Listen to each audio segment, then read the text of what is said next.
A little time ago, we spoke with sexologist Elaine George about sexual affairs after escort Amanda Goff claimed her work as a call girl helps save marriages. But what about emotional infidelity? Yeah, it's a controversial topic that's sparking a lot of debate, including on our very own couch.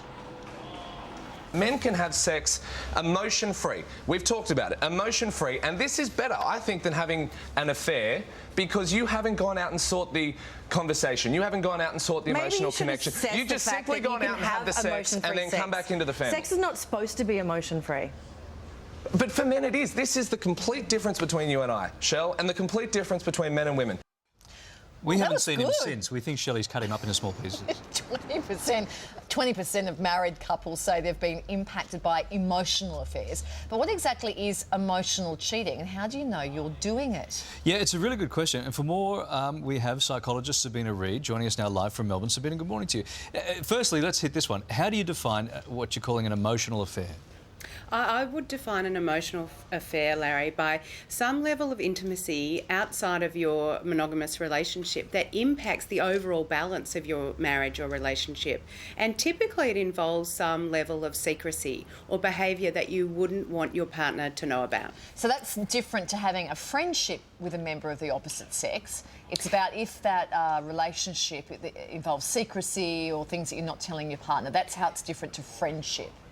So the secrecy is one factor, but the other is that with a friendship, typically we're not behaving in a way that we need to hide from our partner. Anything that we do or say with our friend, we wouldn't typically need to keep from our partner. And yet in an emotional affair, I think often the behaviour that we see, if we wouldn't do that in front of our partner, we wouldn't say those things, we wouldn't text those messages with our partner present. So that's a pretty big cue that we're reaching. That's a good test, isn't it? Are emotional affairs worse than physical ones?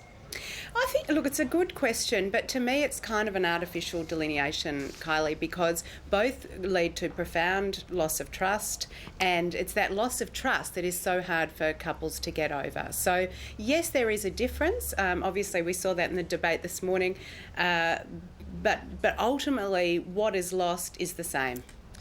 So how common is it for emotional affairs to then go on and develop into something sexual, given that both parties probably find themselves in a more comfortable situation than not at all?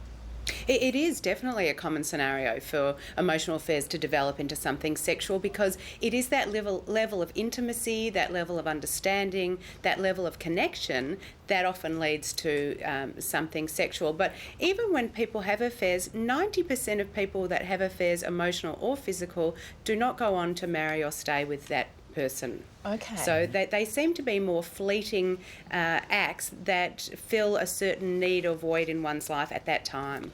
What are the signs, therefore, that a platonic relationship could, that friendship we were talking about, what are some of the danger signs that could be entering into dangerous territory? The main one, I would say, is a level of secrecy and hiding information. But the other cues that something may be afoot is that you're fantasising about someone before you see them, or your partner is fantasising about someone before they see them. The third one is that you're making a special effort to look good before you see this person. And fourthly, that you share information with this person that you haven't even told your partner, and often that information is about your marriage or your monogamous relationship or about your partner with this third person. And that is a big breach of trust when it's really your partner that you need to take that level of sharing to instead of taking it outside the relationship. Yeah. Sylvie, I have 2.5 hours of makeup every morning before I see Kylie. Don't read anything into that. If your partner has a relationship, there are plenty of people watching who can relate exactly to this question.